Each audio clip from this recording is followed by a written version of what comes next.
Hello everyone. स्वागत है आप सभी का आपके अपने यूट्यूब चैनल पर। मैं हूं राकेश सलरेजा, आपका अपना एप्टीट्यूड मेंटर। आज मैं आप बच्चों के लिए एक और बेहतरीन कंसेप्ट लेकर हाजिर हो गया हूं। मेरे साथ रिलैक्स होकर इस वाले कंसेप्ट को थोड़ा सीखने की कोशिश कीजिएगा, ठीक है। आज जो अपना जो कंसेप्ट है ना बच्चे लोग, वो मैथ्स और इंग्लिश पर नहीं है। आज जो कंसेप्ट है ना, वो बेसिकली आउट ऑफ कंटेक्स्ट है। इसका मतलब हाँ, सिलेबस का पार्ट है। वो है ज्योग्राफी पर। और आज के जो कंसेप्ट की जो हेडिंग है ना, वो है लॉन्गिट्यूड्स, ठीक है। भूगोल का कंसेप्ट मैं आपसे शेयर करने वाला हूँ। इसे हिंदी में दरअसल हम लोग ना बच्चे लोग देशांतर रेखाएं कहते हैं। इसे हिंदी में हम लोग कहते हैं देशांतर रेखाएं। अब मेरे ख्याल से ना आपने सुन रखा होगा कि ग्लोब में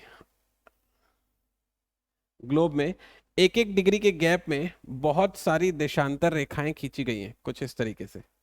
ऐसा आपने इस वाली चीज को सुन रखा होगा।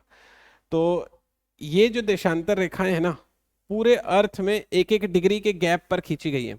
तो आपके लिए एकदम सीधा क्वेश्चन एग्जाम में ये आ जाता है कि अगर मैं एक एक डिग्री के गैप में इस तरीके से देशांतर रेखाएं खींचने निकलूं, तो मैं कितने लॉन्गिट्यूड्स ड्रॉ कर सकता हूं पूरे ग्लोब में, कंप्लीट ग्लोब में। आप इसका आंसर मुझे चैट सेक्शन में बताइएगा।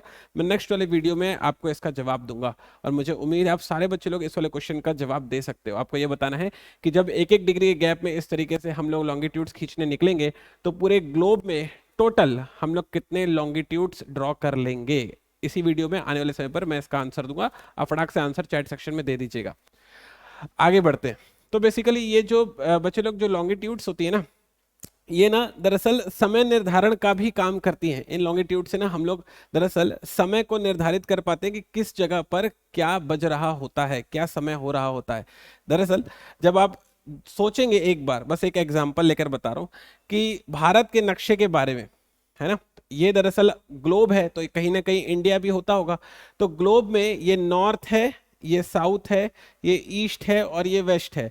एग्जाम में एकदम सीधा आने वाला क्वेश्चन है कि ग्लोब में इंडिया की लोकेशन क्या होती है। तो ग्लोब में इंडिया की लोकेशन होती है बच्चे लोग नॉर्थ ईस्ट, ठीक है।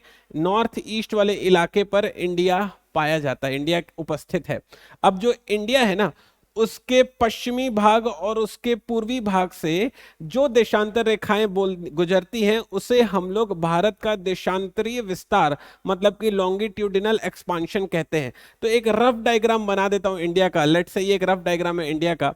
तो एक देशांतर रेखा होगी जो इसके पश्चिमी भाग से होकर जाती होगी, और एक देशांतर रेखा होती होगी जो इसके पूर्वी भाग से होकर जाती होगी। ये दरअसल इंडिया के वेस्टेस्ट पार्ट से होकर जाने वाली लॉन्गिट्यूड है, और ये दरअसल इंडिया के ईस्टेस्ट पार्ट से होकर जाने वाली लॉन्गिट्यूड है, ठीक है। तो इन दोनों का ना आपको ना डेटा याद रहना चाहिए कि कौन सी लाइन, कौन सी लॉन्गिट्यूड जो है भारत के पश्चिमी भाग से, वेस्टेस्ट पार्ट से होकर जाती है। तो you should remember that that is 68.7 degree east. East में इसलिए कह रहा हूं, जरा बात को समझो। ये मिड वाली लाइन है, इसके पहले वाली वेस्ट है और इसके बाद वाली ईस्ट है ना। तो ये सारी लाइनें जो है ईस्ट है। तो ये दरअसल ईस्ट में ही लाई कर रहा है इंडिया, एक तरह से नॉर्थ और ईस्ट वाले साइड पर लाइन कर रहा है। तो जो भी लाइन उसको क्रॉस करती होंगी ना बच्चे लोग, वो हमेशा ईस्टर्न लॉन्गिट्यूड होती होंगी या फिर पूर्वी देशांतर रेखाएं होती होंगी। और जो पूर्वी भाग से, पूर्वोत्तर भाग से जो होकर निकलती है, उसका डेटा होता है that is 97.25 degree again east.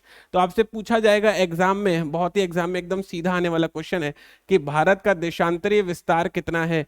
तो भारत के पश्चिमी भाग से 68.7 डिग्री पूर्वोत्तर देशांतर रेखा होकर जाती है, और उसके पूर्वी भाग से 97.25 डिग्री पूर्वोत्तर देशांतरीय रेखा होकर जाती है। तो ये आपके एग्जाम में आने वाला बहुत ही सीधा सवाल है। ये आपको याद होना चाहिए, ये डेटा आपको याद होना चाहिए। ये भारत का मैंने आपको लॉन्गिट्यूडिनल एक्सपांशन बता दिया, मैंने आपको भारत का देशांतरी विस्तार बता दिया, ठीक है। लेकिन यहाँ पर ना सीन बस खत्म नहीं होता है। इस पर ना एग्जाम में एक और क्वेश्चन बनता है कि भाई भारत के ईस्टेस्ट पॉइंट में, ये ईस्ट है और ये वेस्ट है, तो भारत के पूर्वोत्तर भाग और पश्चिमी भाग में समय में कितना अंतर होता है। एग्जाम में आने वाला बहुत ही सीधा सवाल है। भारत के पूर्वोत्तर और पश्चिमी भाग, पूर्वोत्तर और पश्चिमी को ना नाम दे देता हूं तब आप आराम से समझ पाओगे। पूर्वोत्तर है अरुणाचल प्रदेश और ये है गुजरात। तो अरुणाचल प्रदेश और गुजरात में कितने घंटे का फर्क होता है, ये आपके एग्जाम में आने वाला बहुत ही सीधा क्वेश्चन है। तो अब अगर मुझे ये जानना होगा कि अरुणाचल प्रदेश और गुजरात में कितने घंटे का फर्क होता होता है, अगर मुझे ये जानना है तो एक मस्त कंसेप्ट आपको आज इस वाले वीडियो में मैं शेयर करने वाला हूं। मेरे साथ वीडियो के पूरे एंड तक बने रहिएगा, मस्त जबरदस्त वीडियो होने वाला है आप बच्चों के लिए, जरा समझना। मैंने आपसे सवाल पूछा था कि ऐसे कितनी देशांतर रेखाएं पूरे ग्लोब में खींची जा सकती हैं, तो 1 डिग्री में एक, तो पूरा घूमूंगा तो आएगा 360 डिग्री। तो हम लोग 360 लॉन्गिट्यूड्स पूरे ग्लोब में खींच सकते हैं। 360 लॉन्गिट्यूड्स मैं पूरे ग्लोब में ड्रॉ कर सकता हूं। 360 देशांतर रेखाएं पूरे ग्लोब में खींची जा सकती हैं। कंफर्टेबल है? अब अगर आप पूरा एक चक्कर घूम गए तो 360 लॉन्गिट्यूड खींचकर चले आए, कंफर्टेबल है? ऐसी ब्लैक वाली लाइन 360 खींचकर चले आए। और अगर पृथ्वी अपने अक्ष पर एक चक्कर घूमती है, ये बात मानते हो, तो पूरा एक दिन हो जाता है। अगर पृथ्वी अपने अक्ष पर एक चक्कर घूम जाए तो पूरा एक दिन हो जाएगा। और एक दिन में कितने घंटे होते हैं? एक दिन में 24 घंटे होते हैं। मानते हो तुम इस वाली बात को? एक दिन में 24 घंटे होते हैं। तो इस वाली बात को स्वीकार करते हो क्या कि एक तरह से 360 डिग्री 24 घंटों के बराबर होती है? 360 डिग्री 24 घंटों के बराबर होती है। अगर मैं इसको थोड़ा सा सॉल्व करूं तो 1 डिग्री बराबर मैं लिख सकता हूं 24/360। एग्री? और इस वाली जगह पर ना, इस वाली जगह पर ना, मैं आवर की जगह पर मैं लिखना चाहता हूं 60 मिनट लिख सकता हूं मैं। तो इसकी जब मैं कटिंग करता हूं ना, इसकी जब मैं कटिंग करता हूं ना, तो मेरे को निकल कर आता है 4 मिनट। मतलब ये हुआ कहने का कि 1 डिग्री लॉन्गिट्यूड, 1 डिग्री लॉन्गिट्यूड दरअसल 4 मिनट का डिफरेंस रखती है। 1 डिग्री लॉन्गिट्यूड 4 मिनट का डिफरेंस रखती है। मतलब अगर आपके पास 1 डिग्री का गैप होगा तो वो समय के अर्थों में, समय के शब्दों में 4 मिनट का दरअसल वो गैप होगा। ठीक है? तो एक रफ डेटा ले लेता हूं मैं यहां पर 68.7 को मैं रफली 68 मान लेता हूं। कैलकुलेट करने में बस आसानी लगेगा।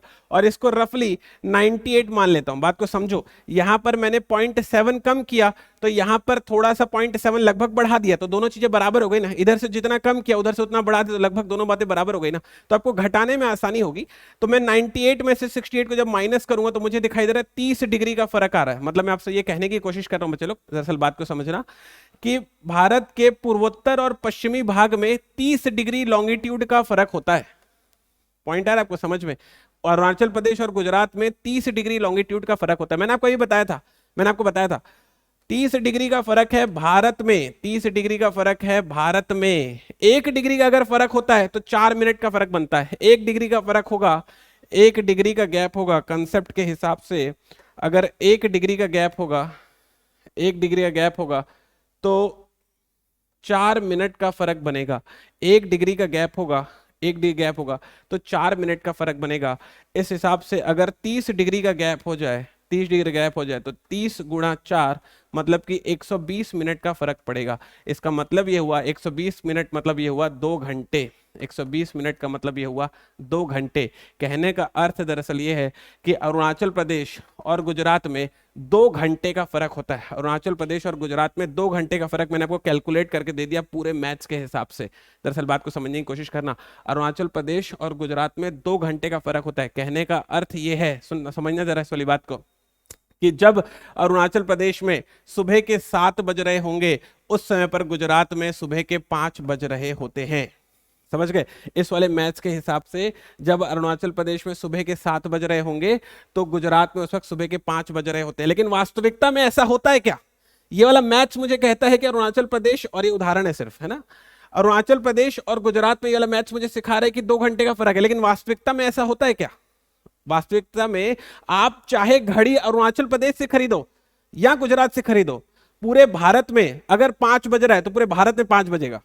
अगर अरुणाचल प्रदेश में 7 बजे उदाहरण के तो पूरे भारत में 7 बजेगा। ऐसा नहीं होता है कि अरुणाचल प्रदेश में 7 बज रहा है तो उस वक्त गुजरात में 5 बज रहा होगा। मतलब अरुणाचल प्रदेश की घड़ी कुछ और टाइम दिखा रही है, गुजरात की घड़ी कुछ और टाइम दिखा रही है। हम लोग इस वाली बात को जानते हैं बच्चे लोग कि हम लोग भारत के किसी भी हिस्से से घड़ी खरीद कर आ जाएं, पूरे भारत में वो घड़ी सही समय बताती है। लेकिन मैंने यहां पर आपको निकाल कर दिखाया कि अरुणाचल प्रदेश और गुजरात में 2 घंटे का फर्क होता है। आ गई बात समझ में? और जब अंग्रेज जब इस वाले देश को चला रहे थे ना बच्चे लोग, तो सच में ऐसा होता था, वो 2 अलग अलग टाइम जोन मेंटेन करते थे। आजकल कई ऐसे यूरोपियन कंट्रीज हैं जैसे रशिया हो गया, अमेरिका हो गया, इसमें अलग अलग टाइम जोन है। मतलब अलग अलग टाइम जोन कहने का मतलब है कि वो लोग ने अलग अलग अपने लिए समय जगह जगह के हिसाब से निर्धारित किए हुए हैं।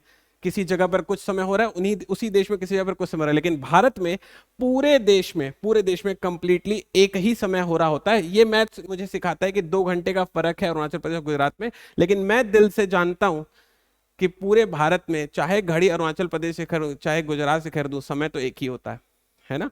तो मैं आपसे नेक्स्ट वाले वीडियो में डिस्कस करूंगा कि जब ये वाला मैथ्स मुझे कह रहा है कि 2 घंटे का फर्क है, लेकिन मैं दिल से जानता हूं कि पूरे भारत में घड़ी कहीं से भी खरीदूं समय तो एक ही बताता है, तो फिर ये चीजें मिसमैच कैसे हो रही हैं, आने वाले वीडियो में इसका जवाब जानेंगे।